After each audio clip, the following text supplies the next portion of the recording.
One thing that I've been interested in for a long time now is different zones and segregation in urban space.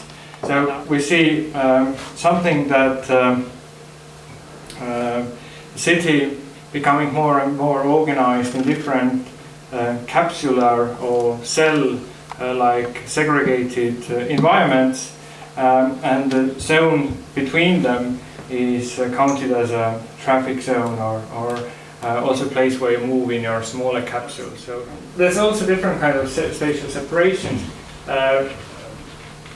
where to move and how to move and how are you allowed to move, and different symbolic spaces. So borders are not only physical borders, but very often and most important borders which we allowed to do and not allowed to do are symbolic borders, and especially in urban public spaces, the symbolic borders are the ones that count the most. So best example, of course, all this capsular society or these isolated enclaves is suburbia and suburbanization. And suburbia, in a way, is something that provides till today security and comfort, and these gated communities, of course, are born out of the logic of providing a secure home for people, drawing a border between the self and the other, and having a concern mostly with order and safety. So suburbia, in a way, is associated with this socially homogeneous turning against the other, or drawing a very clear border between you and the other.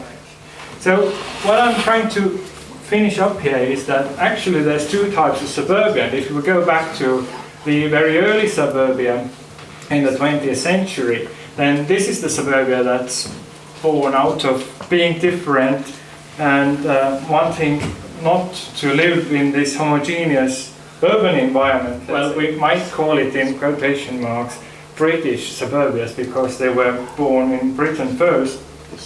That were places for eccentric people who did not fit into the society. But basically, this is one of the examples of suburbia being a zone of experiments rather than separation or isolation in a bad sense. So what I would like to talk about, it will be more like my personal experience starting out working in the digital space, and what I have encountered, if I have encountered any isolation, if I've seen other artists having the same thing. So it will be from a position of practicing artist and not a researcher in the end of 1994. And that reason why I started using net was really to get out of the isolation of Estonian culture. I felt that I had much more possibility to talk with people over the net whom I didn't know than with the people I knew who were my friends, or not my friends, but in a local cultural space. So I would say using the cyberspace or the virtual space for me as an artist was initially to get out of an isolation. And I think even now it's for many artists from a small cultures the same thing. Why they are starting using this kind of communication space. Not often maybe to produce art, but just initially it is to communicate with other people and share what they are doing, whatever is what they are doing.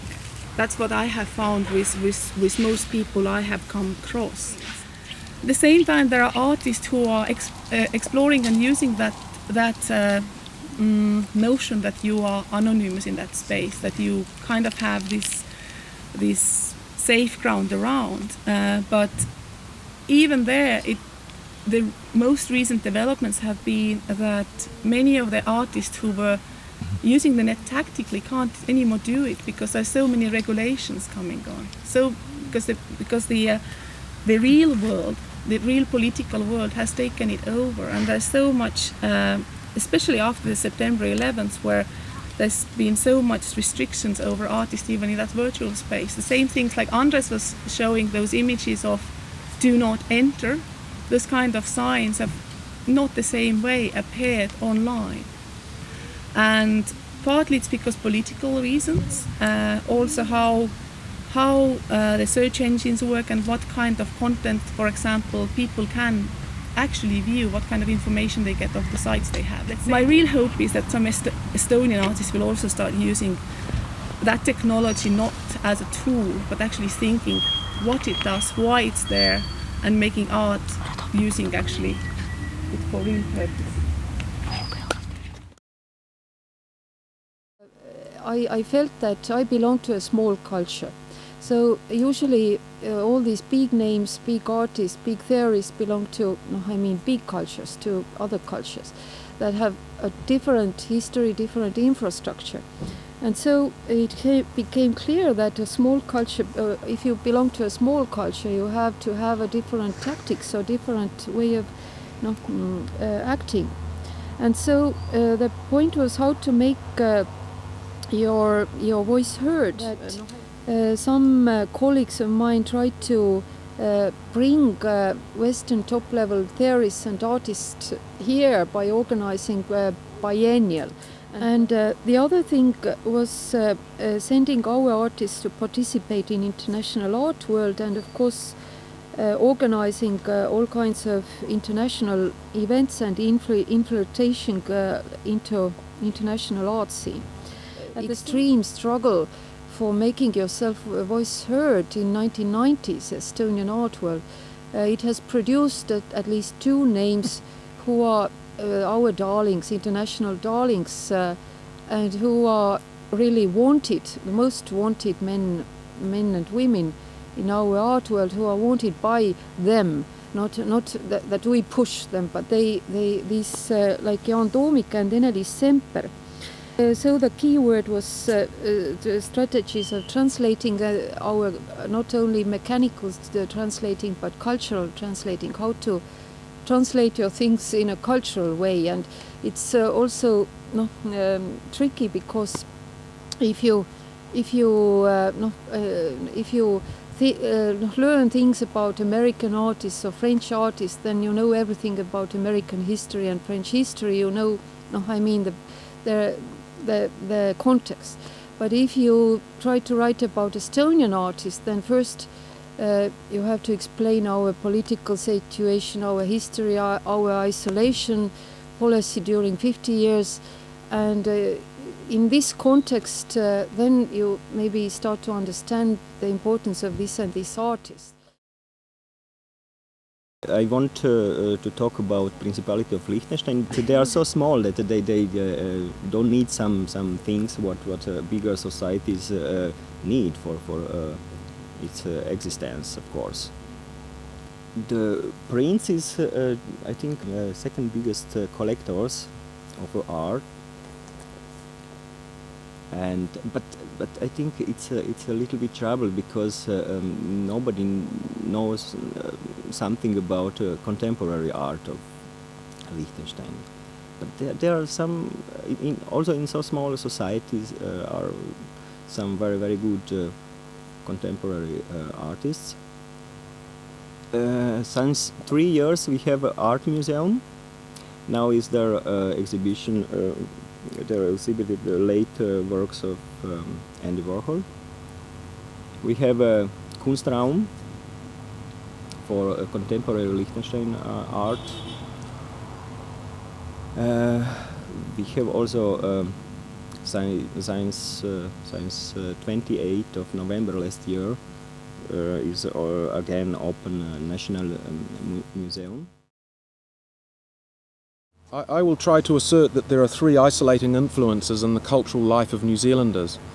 Beginning now, I will start with the obvious geographical isolation of New Zealand, which is 17,000 kilometres from here roughly, and not much less distance from anywhere else. Recent changes in the political and economic climate have, without a doubt, positively influenced the situation. But I think really what I'm really talking about here is a kind of really accelerated version of what was happening in Europe and America for a much longer period of time, perhaps over 40 or 50 years. And so what happened was that modernism really didn't kind of start to emerge until the late 40s and early 50s. And it was really an entirely imported from Europe. And then the third type of isolation is a purely culturally constructed one. It's really related to the strongest and most pervasive theoretical and social discourse in New Zealand, which is the discussion about biculturalism. And biculturalism is a result of the colonising process in New Zealand, which is really quite unique. So these kinds of phenomenon, in conjunction particularly with the internet-based networks that are emerging all over the world, are presenting the opportunity for a more level playing field or a more bicultural social and cultural art world in New Zealand.